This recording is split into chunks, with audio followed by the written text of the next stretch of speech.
Good afternoon, everybody. Yes, students. In the last classes, we learned about the meaning, definition, and the various types of the working capital. And today's in the lecture, we learned about how to solve the problems based on that working capital. Yes, this is one required part from the examination.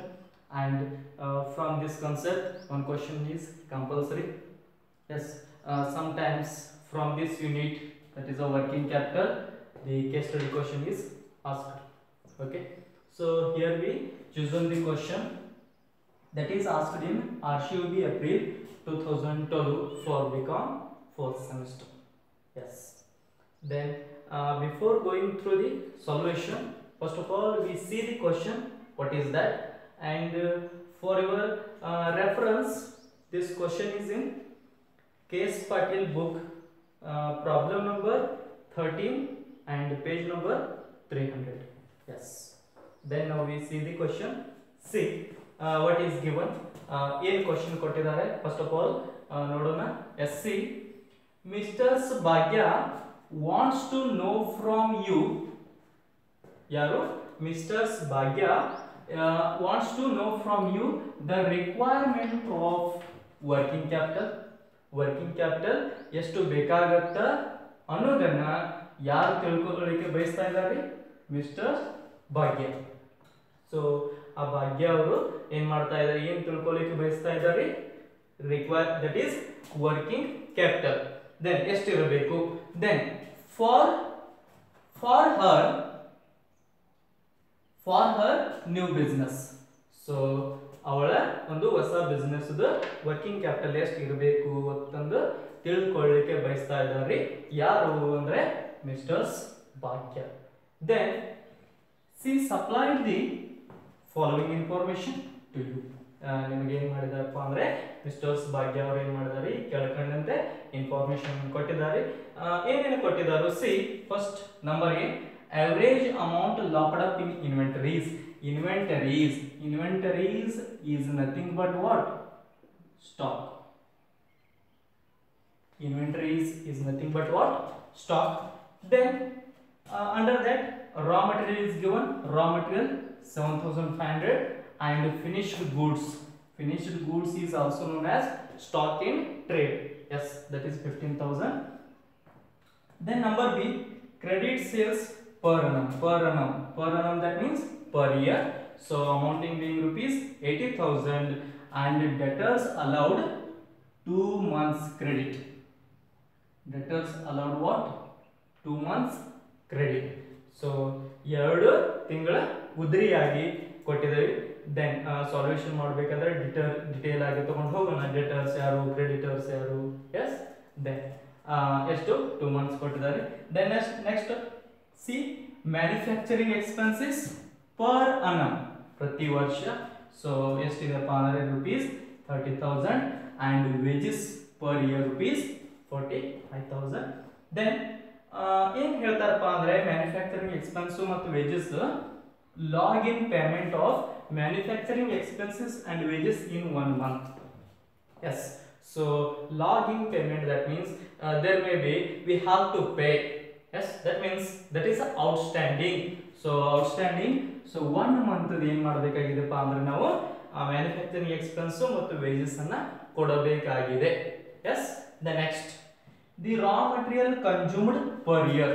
Ra material consumed ಉಪಯೋಗ ಮಾಡಿಕೊಂಡಿದ್ದೀವಿ. Consumed per annum rupees 30,000. ಪ್ರತಿ ವರ್ಷಕ್ಕೆ ಏನ್ ಮಾಡಿದೀವಪ್ಪ ಅಂದ್ರೆ ನಾವು raw material ಕಚ್ಚಾ ವಸ್ತುಗಳನ್ನು ಏನ್ ಮಾಡಿದೀವಿ ಅಂದ್ರೆ ಉಪಯೋಗಿಸಿದೀವಿ. ಸೊ ಎಷ್ಟು ಅದರ ಕಾಸ್ಟ್ ಎಷ್ಟು? 30,000. ದೆನ್ ಅದರ ಬದಲು ಏನ್ ಹೇಳ್ತಾರೆ ಅಂದ್ರೆ creditors allow 3 months credit. Creditors then next solution ಮಾಡಬೇಕಾದ್ರೆ ನೋಡೋಣ ವರ್ಡ್ ಡಿಟೇಲ್ ಆಗಿ. ದೆನ್ ಸಿ ಕ್ರೆಡಿಟರ್ ಅವರು ಎಷ್ಟು ಕೊಟ್ಟಿದಾರಪ್ಪ ಅಂದ್ರೆ 3 ತಿಂಗಳ ಅವಧಿ ಏನ್ ಮಾಡಿದಾರೆ ಅಂದ್ರೆ ಕ್ರೆಡಿಟ್ ಅಂದ್ರೆ ಉದರಿಯಾಗಿ ಕೊಟ್ಟಿದ್ದಾರೆ. Then next see next information ಏನ್ ಹೇಳ್ತಾರೆ ಅಂದ್ರೆ cash at bank is expected. Yes, cash at bank is expected to rupees 15,000 and ಮತ್ತೆ additional ಏನು ಕೊಟ್ಟಿದಾರಪ್ಪ ಅಂದ್ರೆ you may add 10% for contingencies.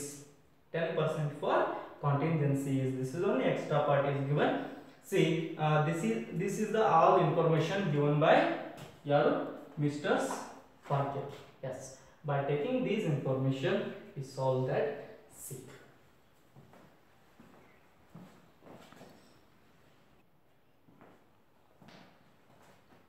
Yes, now we solve that question. See, first of all, take that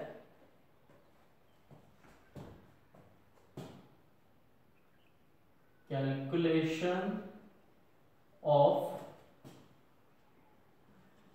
required working capital. ಏನು calculate ಮಾಡಬೇಕಾಗಿದೆ required working capital ಅಂದರೆ working capital ಎಷ್ಟು ಬೇಕು ಅನ್ನೋದನ್ನ ಏನು ಮಾಡಬೇಕು ಕ್ಯಾಲ್ಕುಲೇಟ್ ಮಾಡಬೇಕು. Then that's why take the columns.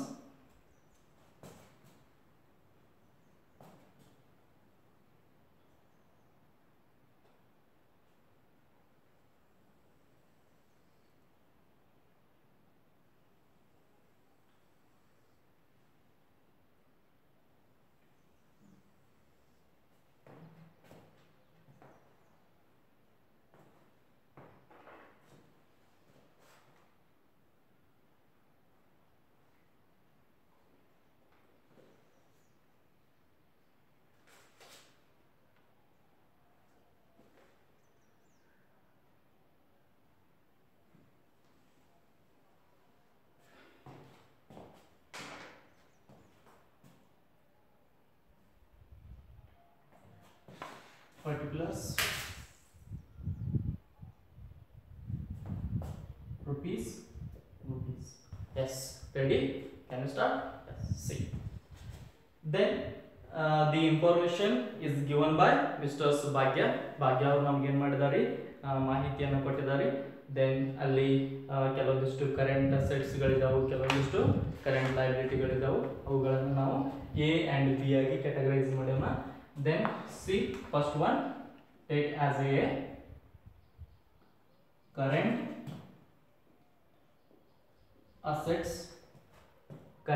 assets and transaction ಆಧಾರ ಮೇಲೆ ನೀವು ಸೈಮಲ್ಟೇನಿಯಸ್ ಆಗಿ ಎರಡು ಎಟ್ ಎ ಟೈಮ್ ಬಿಡಿಸಬಹುದು. ಇಲ್ಲಪ್ಪ ಅಂದ್ರೆ ಫಸ್ಟ್ಲಿ ಕರೆಂಟ್ ಅಸೆಟ್ ಬರೋದು, ಆಮೇಲೆ ಕರೆಂಟ್ ಲಯಬಿಲಿಟಿಯನ್ನು ಬರೀಬಹುದು. ಎಸ್, ಸೊ ಟ್ರಾನ್ಸಾಕ್ಷನ್ ಆಧಾರದ ಮೇಲೆ ಬೇಸ್ಡ್ ಆಗುತ್ತೆ. Then next number B, current liabilities. So these are the two main heads. Yes, then take one by one ಯಾವ್ಯಾವ ಟ್ರಾನ್ಸಾಕ್ಷನ್ಗಳು ಯಾವ್ಯಾವ ಹೆಡ್ಡಿಂಗ್ ದಲ್ಲಿ ಹೋಗ್ತಾವೆ ಒನ್ ಬೈ ಒನ್ ನೋಡೋಣ. ಎಸ್, ಸಿ ಫಸ್ಟ್ ಒನ್ ಏನು ಹೇಳ್ತಾರಪ್ಪ ಅಂದ್ರೆ see the question.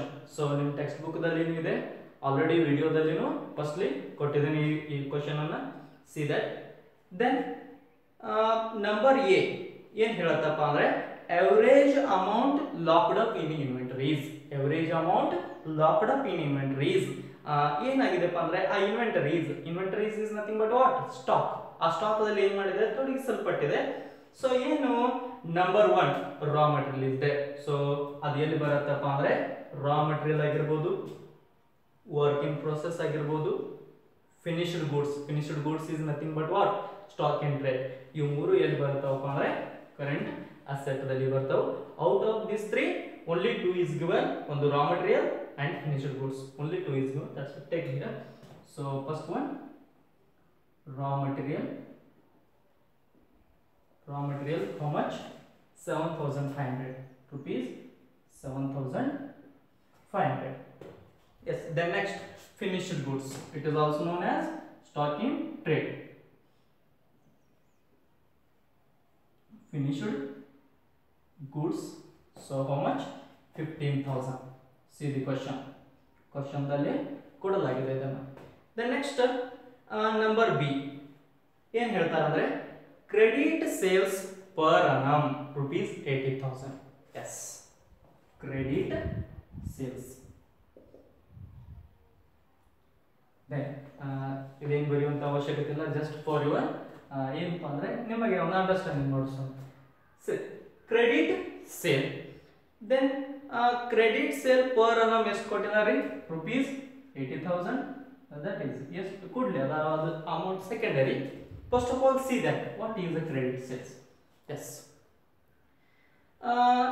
ಸಿ ಒಂದು ಯಾವುದೋ ಒಂದು ಬಿಸ್ನೆಸ್ ಆರ್ಗನೈಸೇಷನ್ ಅನ್ನು ಉದಾಹರಣೆಯಾಗಿ ತೆಗೆದುಕೊಳ್ಳೋಣ. ಸೊ ಯಾವುದೇ ಬಿಸ್ನೆಸ್ ಆರ್ಗನೈಸೇಷನ್ ಅನ್ನು ನಾವು ಉದಾಹರಣೆಯಾಗಿ ತೆಗೆದುಕೊಂಡಾಗ ನಮ್ಮ ಎಲ್ಲ ಸರಕು ಅಥವಾ ಎಲ್ಲ ಸೇವೆಗಳು ಅಥವಾ ಎಲ್ಲ ವಸ್ತುಗಳು ಏನಾಗುದಿಲ್ಲಪ್ಪ ಅಂದ್ರೆ ಕ್ಯಾಶ್ಗೆ ಡೆಲಿವರಿ ಆಗುವುದಿಲ್ಲ. ಓನ್ಲಿ ಕ್ಯಾಶ್ಗೆ ಡೆಲಿವರಿ ಆಗುವುದಿಲ್ಲ.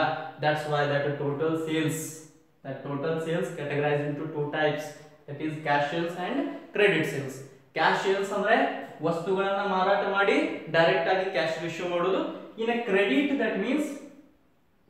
ಕ್ರೆಡಿಟ್ ಸೇಲ್ಸ್ ದಟ್ ಮೀನ್ಸ್ ಉದರಿಯಾಗಿ ಮಾರಾಟ ಮಾಡೋದು. ಸೊ ಉದರಿಯಾಗಿ ಅಂದ್ರೆ ಹಾಗೆ ಉದರಿ ಕೊಟ್ಟು ಬಿಡೋದು ಅಲ್ಲ.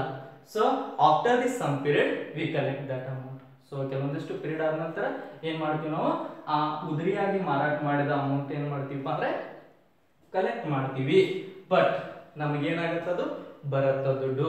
ಸೊ ದೆನ್ ಇನ್ನ ಉದರಿಯಾಗಿ ಮಾರಾಟ ಮಾಡ್ತೀವಿ ಅಂದ್ರೆ ಯಾರು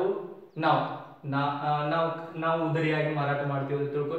ಸೊ ನಾವು ಅಂದ್ರೆ ಇಲ್ಲಿ ಯಾರು ಅಂದ್ರೆ ಕ್ವಶನ್ ದಲ್ಲಿ ಕೊಟ್ಟಿದ್ದಾರೆ ಯಾರಿ ಮಿಸ್ಟರ್ಸ್ ಭಾಗ್ಯ ಕಂಪನಿ ಅವರು. ಸೊ ಅವ್ರು ಏನ್ ಹೇಳಿದಾರಪ್ಪ ಅಂದ್ರೆ ಉದರಿ ಮಾರಾಟ ಮಾಡೋದು. ಸೊ ಉದರಿ ಮಾರಾಟ ಮಾಡ್ತಾ ಇದ್ದಾರೆ ಅಂದ್ರೆ ಯಾರಿಗೆ ಮಾರಾಟ ಮಾಡಬೇಕು? To whom? To the customers. So ಗ್ರಾಹಕರಿಗೆ ಮಾರಾಟ ಮಾಡ್ಬೇಕಲ್ಲ. ಸೊ ಆ ಗ್ರಾಹಕರು ಉದರಿ ಖರೀದಿ ಮಾಡಿದಾರಂದ್ರೆ ಸೊ ಅವರನ್ನ ಏನ್ ಕರಿತೀವಪ್ಪ ಅಂದ್ರೆ ನಾವು ಡೆಟರ್ಸ್ ಅಂತ ಕರಿತೀವಿ. ಎಸ್, ಯಾರು ಉದರಿ ಸರಕುಗಳನ್ನು ನಮ್ಮಿಂದ ಖರೀದಿ ಮಾಡ್ತಾರಲ್ಲ ಅವರನ್ನ ನಾವು ಡೆಟರ್ಸ್ ಅಂತ ಕರಿತೀವಿ. ಡೆಟರ್ಸ್ ದಟ್ ಮೀನ್ಸ್ ನಾವು ಇವರಿಗೆ ಕಾಮನ್ ಆಗಿ ಹೇಳ್ಬೇಕಂದ್ರೆ ಸಾಲಗಾರರು ಅಂತ ಹೇಳ್ತೀವಿ. ಸೊ ಸಾಲಗಾರರು ದಟ್ ಮೀನ್ಸ್ ಸೊ ಅದು ಕ್ಯಾಶ್ ಬೇಸ್ ಆಗಿರಬಹುದು ಅಥವಾ ಆ ಮಟೀರಿಯಲ್ ಬೇಸ್ದಲ್ಲಿ ಆಗಿರಬಹುದು. ಸೊ ಮಟೀರಿಯಲ್ ನಮ್ಮಿಂದ ಉದರಿ ಖರೀದಿ ಮಾಡಿದ್ದಕ್ಕಾಗಿ ಅವರಿಂದ ನಮಗೆ ದುಡ್ಡು ಬರಬೇಕಾಗತ್ತ. ಸೊ ಅದು ದುಡ್ಡು ಬರುವುದಕ್ಕೆ ಏನ್ ಕರಿತೀವಿ ಅಂದ್ರೆ ಬಿಲ್ಸ್ ರಿಸೀವೇಬಲ್. ಸೊ ಯಾರಿಂದ ರಿಸೀವೇಬಲ್ ಆಗಬೇಕು?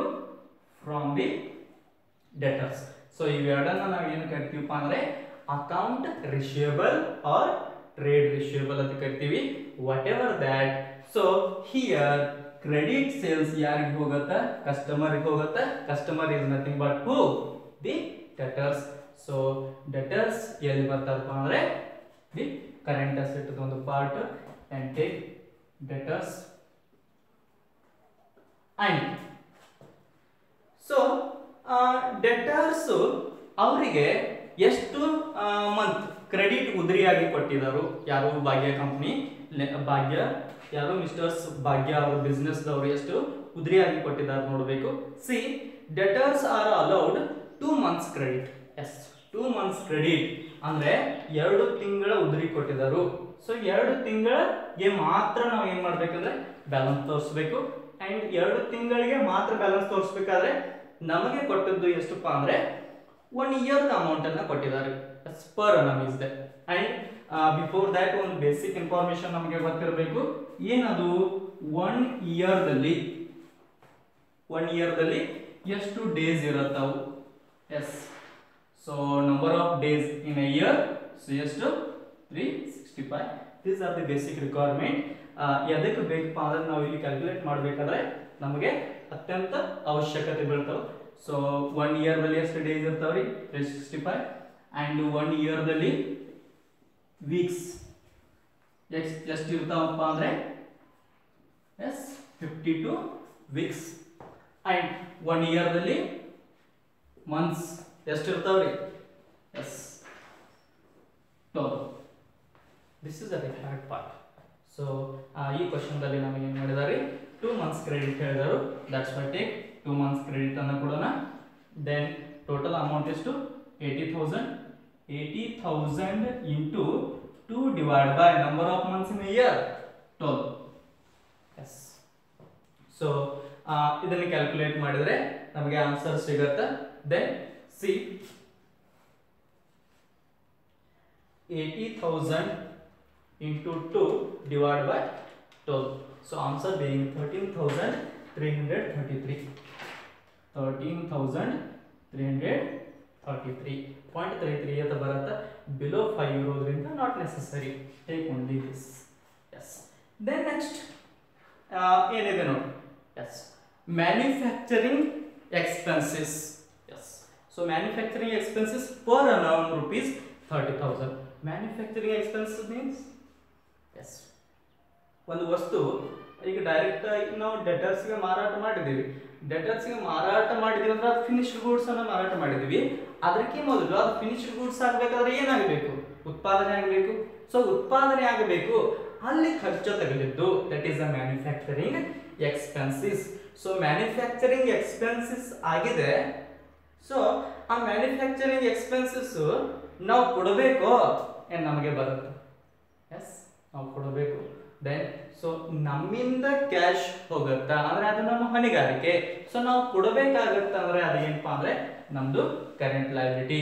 ಅಂಡ್ ಸಮ್ಟೈಮ್ಸ್ ನಿಮಗೆ ಕ್ವಶನ್ದಲ್ಲಿ ಸೊ ಈಗೆಲ್ಲ ಡಿಟೇಲ್ ಆಗಿ ಕೊಟ್ಟಿದ್ದಾರೆ manufacturing expense, wages.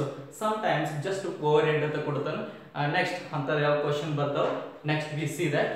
S, so before that ಏನ್ ಕ್ವಶನ್ ಕೊಟ್ಟಿದ್ದಾರೆ ಆಸ್ ಇಟ್ ಈಸ್ ತಗೋರಿ. Manufacturing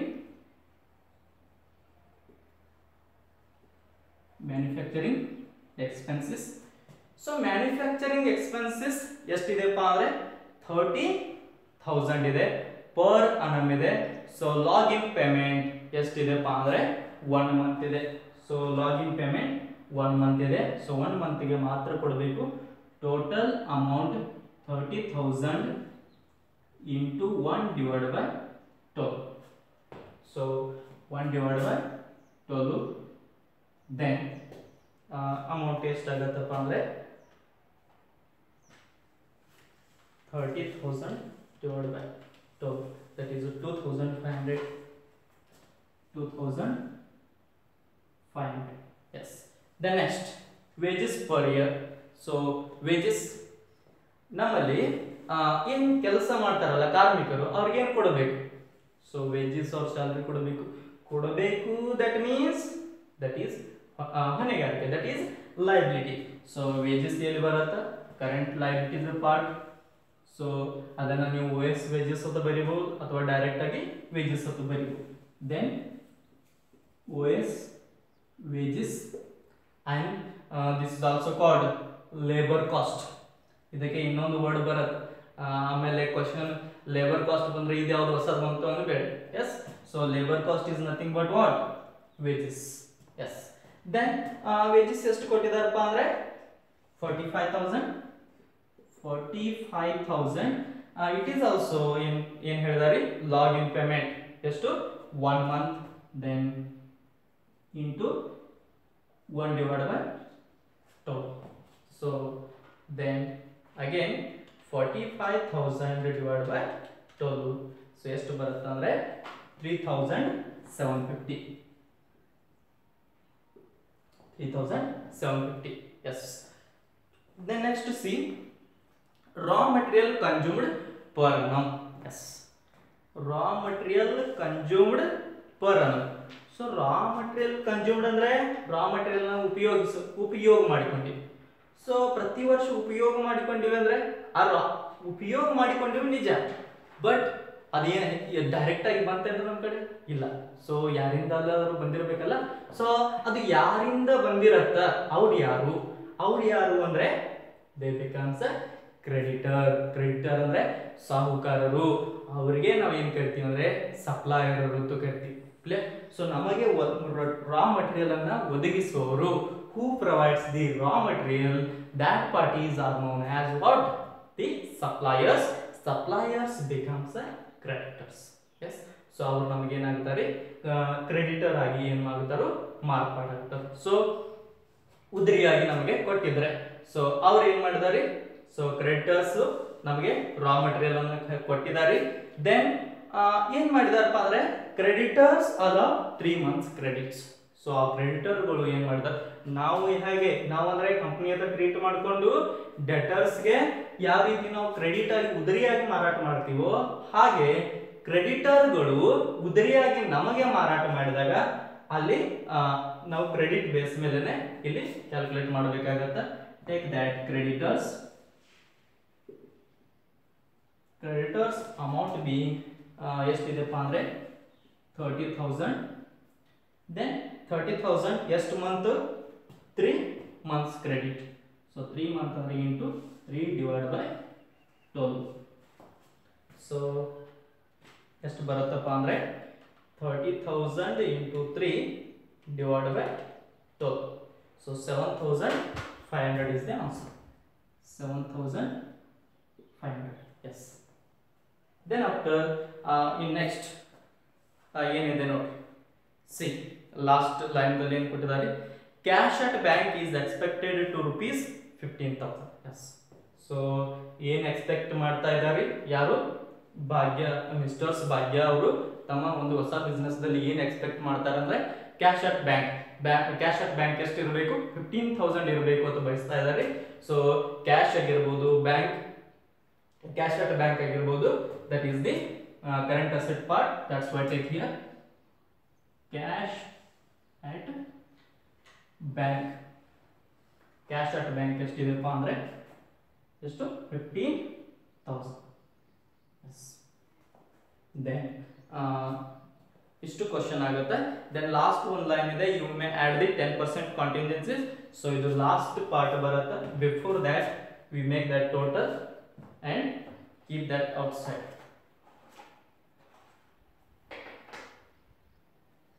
yes. so first of all total current asset ಅನ್ನು ಟೋಟಲ್ ಮಾಡೋಣ.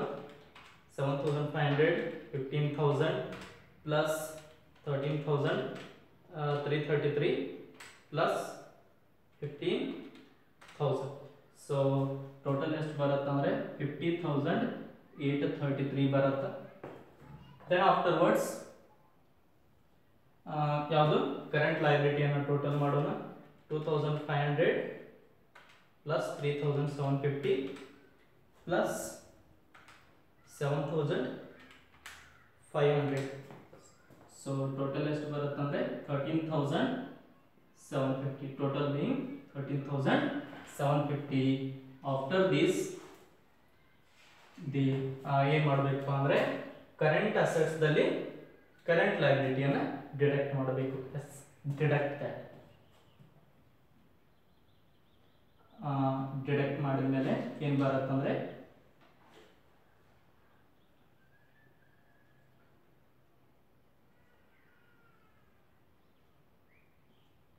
ರಿಕ್ವೈರ್ಡ್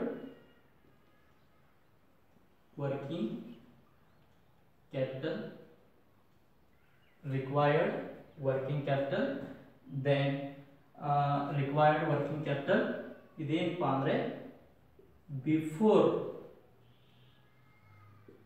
ಕಾಂಟಿಂಜೆನ್ಸೀಸ್. ಅಲ್ಲಿ ಕ್ವಶನ್ದಲ್ಲಿ ಕಾಂಟಿಂಜೆನ್ಸಿ ಕೊಟ್ಟಿದಾರಲ್ಲ, so that's why before contingencies required working capital ಎಷ್ಟು ಬರುತ್ತಪ್ಪ ಅಂದ್ರೆ ಸಿ 50,833 ಅಲ್ಲಿ 13,750 ಅನ್ನ ಡಿಡಕ್ಟ್ ಮಾಡಬೇಕು, ಮೈನಸ್ ಮಾಡ್ರಿ. Then 50,833. So answer being 37,083. Yes. So 37,083 ಬಂತು. ಈ ಅಮೌಂಟ್ಗೆ ಏನು ಮಾಡಬೇಕಪ್ಪ ಅಂದ್ರೆ ಬಿಫೋರ್ ಕಾಂಟಿಂಜೆನ್ಸಿ ಮಾಡಿದೀವಲ್ಲ, ಸೊ ಆ ಕಾಂಟಿಂಜೆನ್ಸಿನ ಆಡ್ ಮಾಡಬೇಕು. ಆಡ್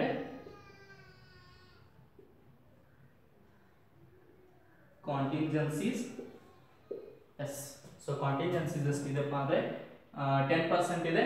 37,083 ಮೇಲೆ 10%, that is 37,083 into 10%. so ಇದರ ಆನ್ಸರ್ ಎಷ್ಟು ಬರುತ್ತಪ್ಪ ಅಂದ್ರೆ 3,708.3 ಅಂತ ಬರುತ್ತೆ. 3 is below the 5, that's why 3 is not required here or not necessary. So ಇದನ್ನ ಆಡ್ ಮಾಡ್ರಿ. 37,083 plus 3,708. so answer being 40,791. 40,791. this amount is called what? the net working capital required